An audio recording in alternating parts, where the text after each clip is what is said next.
안녕하세요. 저는 42살 여자이고 5살 연상의 남편, 그리고 10살짜리 남자아이와 9살 딸아이를 데리고 사는 가정주부입니다. 더불어 3년 전 코로나가 시작되면서 합가해서 사는 중인 시어머니까지 더해서 총 5식구가 한 집에 얽혀 지내고 있는데요. 함께 사는 시어머니 때문에 이 나이에 직장도 안 다니는데 아들아이 컴퓨터 앞에 앉았어요. 내일처럼 사연을 들어주시면 감사하겠습니다.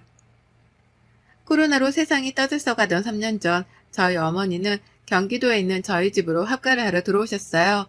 그날이 바로 어제인 것만 같이 생생한데요. 결과적으로 합가를 해서 지금껏 함께 살고 있었죠. 처음 합가를 제안한 건 시어머니셨고요. 평소에도 아이들이 좋다는 걸 이유로 들먹이며 합가를 하고 싶다는 말씀을 자주 하던 어머님이셨습니다. 결혼 초부터 시아버지께서 몸이 불편하셔서 병원을 자주 들락거리셨는데요. 그것 때문인지 혼자 남편 뒤치다거리를 하면서 집에서 지내는 것이 힘들다고 하선을 자주 하시더라고요. 적적하고 외롭다면서 말이죠. 하지만 저희 부부도 애들 둘 키우며 바쁘게 사느라 합가를 한다는 것 자체는 꿈도 꿀 수 없었답니다. 시어머니의 시아버지까지 모신다고 생각을 하니 저희도 분명 부담은 컸었거든요. 물론 합가 자체가 싫은 게 가장 큰 이유이긴 했지만 말이죠. 그러게 3년 전까지 틈만 나면 학과 얘기를 꺼내는 어머님의 말씀을 못 들은 척 하면서 잘 버텨왔었습니다. 애들이 학교에 들어가고 나서부터는 학부모가 된 저까지 덩달아 바빠져서는 더욱 어머님에 대해서 신경을 쓸 겨를이 없었네요. 남편이 대신해서 시아버지 병간호를 하며 시어머니도 간간히 챙겼고, 제가 하는 일이라고는 며느리로서 안부 인사 정도를 주기적으로 해드리는 것뿐이었어요. 저에겐 제가 챙길 제 부모님이 계셨으니까요. 그러다 코로나가 터진 후 시아버지가 돌아가시게 되며 상황은 아주 급격하게 달라졌습니다. 코로나 때문에 돌아가신 건 아니었지만 아버님 병세가 악화되어 갑작스레 상을 치르게 되었었죠. 그리고 난 후 시어머니는 혼자는 죽어도 못 산다며 남편을 부여잡고 대성통곡을 하시더라고요. 이렇게 살 바에야 그냥 차라리 죽는 게 낫겠다는 심한 말씀까지 하면서 말입니다. 그 후 남편은 시어머니에 대한 걱정의 정도가 달라진 건지 급하게 시댁을 처분하고 시어머니를 집으로 모셔왔어요. 그렇게까지 한 달이 채 걸리지 않았었죠. 저에게는 정말 황망한 때였답니다. 30에 결혼해 남편과 오랜 시간을 함께 살아오면서 충분히 존중받고 사는 줄 알았는데 시어머니를 모시고 사는 문제를 한마디 논의조차 하지 않고 멋대로 결정을 했다고 생각하니 화도 치밀어 올랐었죠. 배우자에게서 받은 배신감도 이루 말할 수 없었고요. 하지만 별 수 없었습니다. 남편이 죽고 혼자가 된 시어머니의 마음을 채 헤아리기조차 힘들었는데 코로나가 터진 상황에서 저조차 세상 일이 어지러운데 무작정 어르신을 나가라며 쫓아낼 수도 없는 노릇이었으니까요. 여러 복합적인 상황들 때문에 제가 잠시 침묵을 하는 걸로 결론을 내렸고, 그렇게 어머님은 저희와 함께 한 집에서 사는 한 식구가 되었답니다. 그간의 어머님과 함께 살며 겪었던 우여곡절이 너무나도 많아서 이 한글에 담을 순 없지만요. 기가 막힐 정도로 이해하기 힘들었던 적들만 꼽아보자니 제 가슴이 다 철렁하네요. 어머님은 저희 집에 들어오셔서 한동안은 적응을 하는 건지 꽤나 조용하셨습니다. 마치 눈치를 보는 사람처럼 평상시에 좋아라는 손주, 손녀들한테도 말을 아끼셨고, 당신 아들이 집에 들어와도 눈인사 정도만 하시는 등 저희가 시어머니 눈치를 보게까지 만드셨답니다. 기분이 괜찮으신 건지, 어디 불편해서 저러시는 건지 등등 오만 가지 생각이 들게끔 하셨었죠.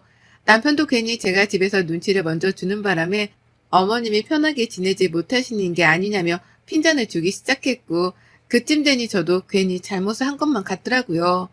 시어머니가 정말 나 때문에 내 눈치를 본다고 말이 없는 건가 하고 말이죠.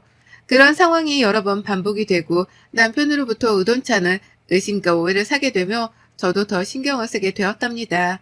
시어머니께 말 한마디라도 더 걸어보고 어머님이 좋아를 하실 만한 간식거리라도 내어드리면서 최대한 집안에서 어머님과 사이좋게 지내보려고 애를 썼어요. 왜 눈치를 보는지는 모르겠지만 처음엔 말씀도 없고 웃음도 없으셨던 어머님께서도 제가 적극적으로 관계 개선을 해보려고 나서기 시작하면서부터는 서서히 말씀도 많아지셨고, 그때부터 애들과 웃는 등 평소다운 모습을 보이기 시작하셨답니다. 평소에는 정말 말이 많은 분이셨거든요. 아무튼 그렇게 집안에서 저의 적극적인 보살핌 아닌 보살핌을 받기 시작하신 어머님은 그때부터 달라지기 시작하셨습니다. 이제는 저희 집을 완전히 자신의 집이라고 생각을 하기 시작한 거죠. 그리고는 본성도 드러나더라고요. 처음에 눈치 보며 집안 동태를 살피신 것이었고, 그 후에는 본격적인 집안 어른 행세를 하신 거죠. 위덜은, 아니 가장 나이 많은 노인답게 말입니다. 가장 큰 문제는 아이들을 가르치는 교육 가치관이었어요. 부모인 저랑 남편이 괜찮다는데도 불구하고 시어머니가 애들 교육에 관여를 하려고 드시더라고요. 제가 애들 아침에 꼭 먹이면서 키웠고, 다만 애들이 밥 먹는 걸 굉장히 부담스러워하고, 또 첫째 아이 같은 경우에는 배탈이 자주 나는 편인지라 아침에는 최대한 간소하게 먹였습니다. 코로나로 등교를 못하고 원격 수업을 할 때에도 삶은 계란이나 고기를 얹힌 죽을 내어주면서 아침을 부담스러워하지 않게 하려고 노력했죠. 그런데 어머님은 그걸 가지고서 아침 밥상머리 교육을 잘 못 시키고 있다며 저를 혼내키시더라고요. 그러면서 애들한테는 자고로 밥은 팍팍 퍼먹어야 크는 건데 니들 엄마가 잘못하고 있구나 라고 하며 억지로 밥을 몇 숟가락씩 더 떠먹이곤 하셨답니다. 당연히 애들이 먹기를 거부했고 또 싫어했죠. 제대로 된 반찬도 나오지 않았는데 밥부터 퍼먹으라면서 밥그릇에 밥만 주니 어떤 애들이 그걸 좋아라 하며 먹겠냐고요. 하지만 어머님은 그걸 가지고서도 애들이 밥상머리 교육을 못 받아서 안 먹는 거라며 큰 소리를 내셨답니다.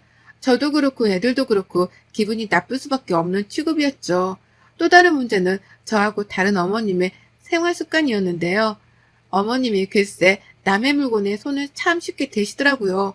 꼭 도둑마냥 말입니다.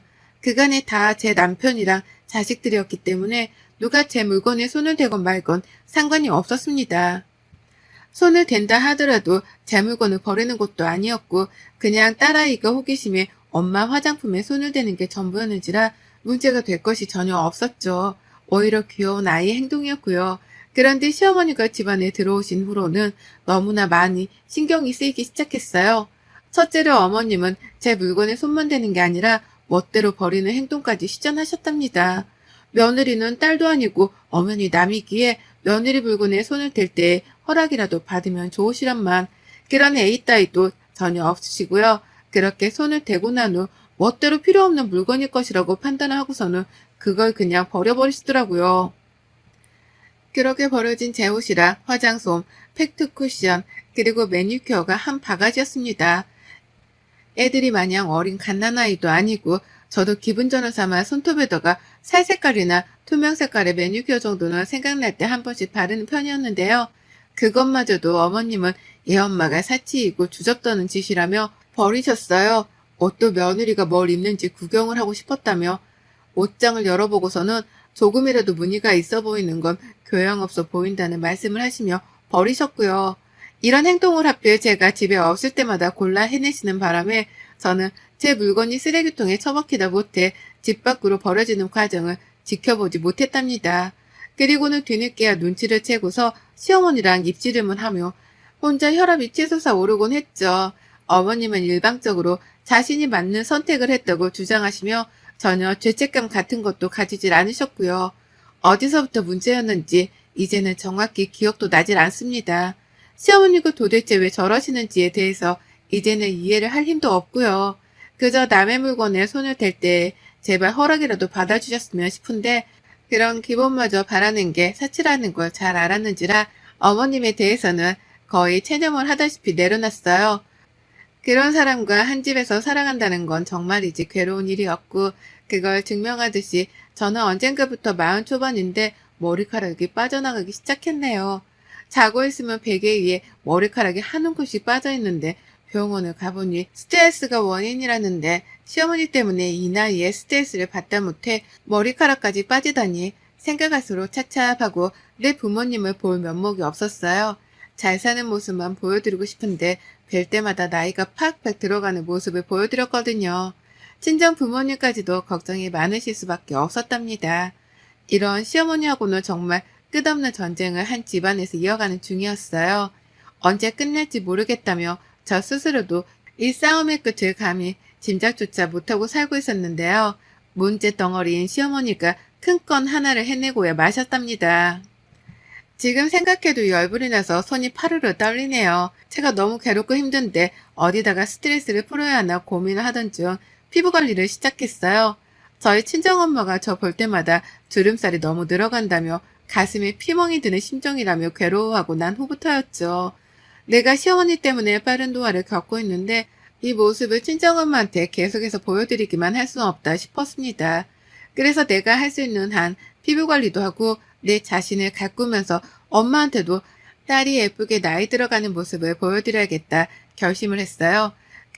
그때부터 남편이 주는 용돈을 쪼개 제 화장품 사는 데에 쓰기도 했고요. 샤워하고 나와서 직접 만든 팩을 얼굴에 바르고 또 화장품으로 피부 관리도 하다 보니 언젠가부터는 자기 관리를 하는 그 시간이 너무 행복했습니다. 그 시간만큼은 온전히 나를 위해 투자를 하는 시간이었기 때문에 자존감도 괜시리 올라가는 것 같고 힐링이 되었어요. 아이들한테도 그 시간만큼은 엄마를 방해하지 말아달라 부탁을 했을 정도로 저는 하루 중 저녁 20분 동안에 즐기는 그 관리 시간이 행복했습니다. 근데 저희 남편이 고생시켜서 미안하다며 비싼 화장품 브랜드의 로션 하나를 사줬던 게 있었는데요. 정말 이게 언젠가부터 줄어드는 속도가 너무 빠른 거예요. 비싸서 아깝다며 아끼고 아껴가며 쓰던 중이었는데 다음날 쓰려고 보면 농담이 아니라 무슨 로션이 0.5cm씩 줄어들었습니다. 그 정도 용량이 줄어들려면 펌프를 적어도 5번에서 10번은 했어야 할 텐데 그 속도로 로션이 줄어들어 갔어요. 그러니 눈에 확 띄는 바람에 눈치를 챘고 전 단박에 알아차렸죠. 이게 다 시어머니의 짓이라는 거 말입니다. 어머님 말고는 이 짓을 할 사람이 없었어요. 혹시나 싶어 저희 딸아이한테도 물었지만 아이한테선 엄마 그거 엄청 아끼는 거잖아 라고 하면서 엄마가 아끼는 물건에는 손을 안 댄다며 말해주더라고요. 어린아이조차 이런 생각을 가지고 있는데 시어머니란 사람은 그 나이에 도대체 무슨 짓을 하고 계시는 건지 생각할수록 화가 났지만 제 비싼 로션은 계속해서 줄어들어 갔습니다. 일전에도 제 매니큐어나 화장품에 몇 번씩 쓰거나 버리는 등 손을 댄 적이 많았는데요. 이번만큼은 너무 아깝더라고요. 일단 남편이 사준 화장품이기도 했고 제 용돈으로는 절대 사지 못하는 비싼 브랜드였기 때문에 저도 속으로 너무 아까워 미치는 줄 알았습니다. 그래서 더더욱 시어머니께 손대지 말라고 빨리 경고를 날릴 참이었어요. 그리고는 어머니께 하루 날을 잡아 물었습니다. 혹시 내 로션에 손을 대냐고 말이죠. 용량이 매번 빠른 속도로 줄어든다며 제가 직접 핸드폰으로 매일 밤마다 찍었던 사진까지 보여줬습니다. 전날 이만큼 썼는데 다음날 이만큼밖에 남아있질 않는다고 하면서 혹시나 시어머니가 잡아떼실까 싶어 증거까지 보여주면서 대화를 시도해봤는데요. 상상 이상으로 어머님은 뻔뻔하시더라고요. 오히려 적반하장으로 제게 나를 도둑 취급하는 거야 너? 라고 하며 기분이 굉장히 더럽다는 듯 불쾌한 표정을 지어 보이곤 화를 내셨답니다. 내가 비록 합가를 해서 살긴 하지만 그렇다고 네가 나를 기생충 취급하는 거를 못 본다. 내가 내 집 팔고 가져온 돈이 얼만데 넌 꼴랑 그 로션 하나 쓰는 걸로 생사람을 잡고 그러니? 라고 덧붙이면서까지 말이죠. 어찌나 생사람 잡는다고 유난을 떠시던지 오죽했음 제가 정말로 생사람을 잡는 중인 건가 싶어서 시어머니의 언변에 휘둘릴 뻔도 했어요. 다만 저는 시어머니를 지난 3년 내내 겪어왔었기 때문에 이번에도 분명 어머님이 한 짓이 분명할 것이라고 확신을 했죠. 다만 물증이 없었을 뿐 말입니다. 그러다 제가 괜찮은 생각을 해냈어요. 이미 시어머니가 못 찾으시도록 로션병을 화장대 서랍 안 깊숙한 곳에 숨겨놨는데요. 그냥 혹시나 싶었지만 시어머니가 또 로션을 발견하고서는 써버릴 상황을 대비하기 위해서 일부러 로션병 안에 있는 내용물을 모조리 다 일회용 로션통 안에다 옮겨버렸답니다. 그리고는 기존의 로션병 안에다가는 밀가루를 살짝 섞은 물을 대신해서 넣어버렸죠. 겉보기에는 영락없는 로션과도 비슷해 보였고요. 이 짓을 하면서도 내가 이렇게까지 해야 하나 싶어서 화멸이 나긴 했으나 전 또다시 내 물건이 시어머니 손에 만져지는 걸 원치 않았는지라 일단은 시도를 해봤습니다. 쓰고 이상하다 싶으면 본인도 하던 행동을 멈추시겠거니 하면서 말이죠. 그런데 그날 밤 바로 반응이 나왔어요. 제가 먼저 샤워를 하는 로션을 발랐고 잠들기 전 작은 애 숙제를 봐준다면서 애들 방에 잠깐 들어가 있었는데요. 그 사이 샤워를 마친 시어머니가 제 방으로 들어가셨던 모양이더라고요. 전 어머님이 소리를 치며 저를 찾으시기 전까지도 이 사실에 대해서 몰랐습니다.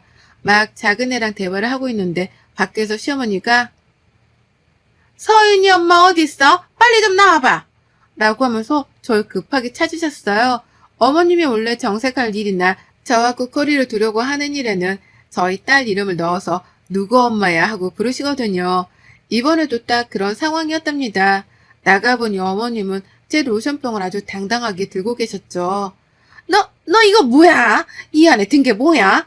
이거 왜 이래? 내가 이걸 팔랐는데 순간 얼굴이 굳어지면서 뭐가 힘을건 게 올라오는데 이거 뭐냐고 빨리 말 안 해? 라고 하면서 로션병 안에 든 내용물의 정체를 물으시더라고요. 제가 밀가루 섞어놓은 물인데 그걸 귀신같이 알아내신 겁니다. 얼굴에 펴 바르자마자 냄새도 이상하고 물이 마르면서 밀가루가 얼굴 위에 쌓이며 껍질 같은 게 생겨서는 껄끄러워졌다는 이유로 눈치를 까신 거였죠. 그리고 저는 그때다 싶어 아주 당당하게 물었어요. 뻔뻔한 시어머니께 당당하게 받아친 거죠. 왜 제 물건에 손대세요? 그거 제 로션인데 그걸 왜 바르세요? 남의 허락도 없이? 라고요. 어머님은 순간 아차 싶었던지 잠깐은 말을 잇지 못하셨지만 이내 말씀하셨습니다. 지금 그게 문제야? 이게 뭐냐고! 이거 왜 이래? 라고요. 그리고는 저한테 뭐가 들었는지 빨리 말을 하라고 하시는데 제가 그걸 순순히 대답해 줄 리가 없었죠. 왜 남의 걸 만지시냐니까요? 그 대답을 먼저 해주셔야 하는 거 아니에요? 라면서 더욱 깊게 파고드는 질문을 던졌더니만 어머님은 아유 짜증나 라고 거품을 불며 화를 내셨습니다. 그리고는 이게 진짜 뭐냐니까 라며 마치 음식물 찌꺼기 물이라도 얼굴에 묻었다는 듯이 손사래를 치시며 화장실로 달려가셨어요. 세수를 하기 위해서였죠. 그리고 전 어머님을 따라 화장실 문 앞까지 쫓아가서는 말씀드렸습니다. 그러게 왜 남의 화장품을 건드리셔서 그거 밀가루 탄 물이에요. 피부엔 별 탈 없으니 너무 겁먹지 마세요. 라고요. 시어머니는 너무 황당하셨는지 저를 쳐다만 보셨고 저는 그런 시어머니께 싱글생글한 표정을 보이면서 똑같이 노려봐 드렸습니다. 뭐 어쩔 거냐는 표정으로 말이죠. 그러니 어머님이 알아서 눈을 피하시더라고요. 이번에 밀가루 섞은 물에서 끝이 났지만 다음번에는 피부에 독이 될 약이라도 탈지 모른다 싶으셨는지 걱정이 한가득이라는 표정으로 세수를 하셨어요. 그리고 그날 어머님은 세수를 다 마치고 나오자마자 제게 앞으로 화장품에 손 안 댈 테니 이상한 거 타놓지 말라 경고스러운 부탁을 스며시 날리셨습니다. 화장품 말고 다른 것에도 장난질을 쳐놨을까 싶으셨는지 불안한 기색이 가득한 채로 절 바라보시더라고요. 부탁을 하시면서 말이죠. 그래서 전 하는 거 보고 판단하겠다고 했습니다. 내 집에서 내 맘대로 뭔 짓을 할지 모르니 싫으면 싫은 사람이 나가라는 말씀도 드렸죠. 제 딴의 행동 거지를 똑바로 하는 경고였는데 우리 어머님 그 말을 잘 알아먹으셨더라고요. 그 후부터는 제 물건에 절대로 손을 대지 않기 시작하셨답니다. 급기야 이제 완전히 저에게 백기를 드셔가지고요. 혹여나 며느리가 또 무슨 물건에 장난질을 쳐놨을까 싶어 겁부터 먼저 먹으며 행동하기 시작하셨어요. 당시 수건 닦는 데에도 혹여나 싶으셨는지 수건을 찬찬히 살펴보시고 나가기 전에 신발 속까지도 눈으로 훑어보곤 신으신답니다. 제가 설마 발에다가 신는 신발 안에 바늘이라도 꽂아 놓았을까 싶으셨던지 하루는 신발을 신지 못한 채 몇 번을 확인한다며 손가락부터 집어 넣으시더라고요. 그걸 뒤에서 보고서는 뭐 하는 중이세요? 라고 물어를 보니 어머님은 이게 다 저 때문에 시작된 일이라는 것 마냥 뚱한 표정을 지으신 채로 말씀을 하셨답니다. 네가 내 마음을 아냐? 라고 말이죠. 그러면서 차마 며느리 기분을 상하게 할까 싶어 더 쓴말을 못하겠고 속은 열불이 터져서는 겨우 인내를 하며 찡그린 표정으로 후다닥 밖을 나가버리셨죠.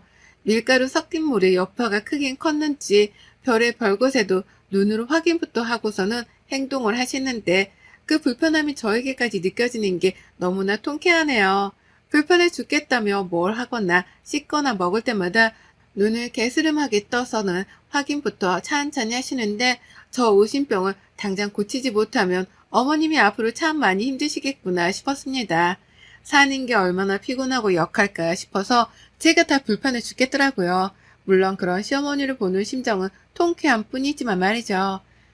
그래서 저는 앞으로도 더 불편하시라고 장난기 가득한 표정으로 당분간 지내보려 합니다.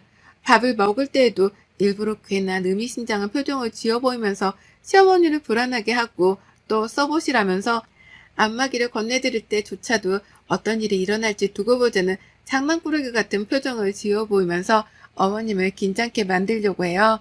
이미 어머님은 제가 별걸 하지 않아도 불안함을 가득 안고 살아가는 게 보이지만 전 거기에다가 불난 집에 부채질을 하듯이 지낼 겁니다. 언제 어떻게 터질지 모르는 며느리의 장난에 놀아나기 싫어서 긴장한 시어머니를 지켜보며 통쾌함을 좀 더 오래 만끽할래요. 여러분의 생각은 댓글로 남겨주세요. 오늘도 시청해 주셔서 정말 감사합니다.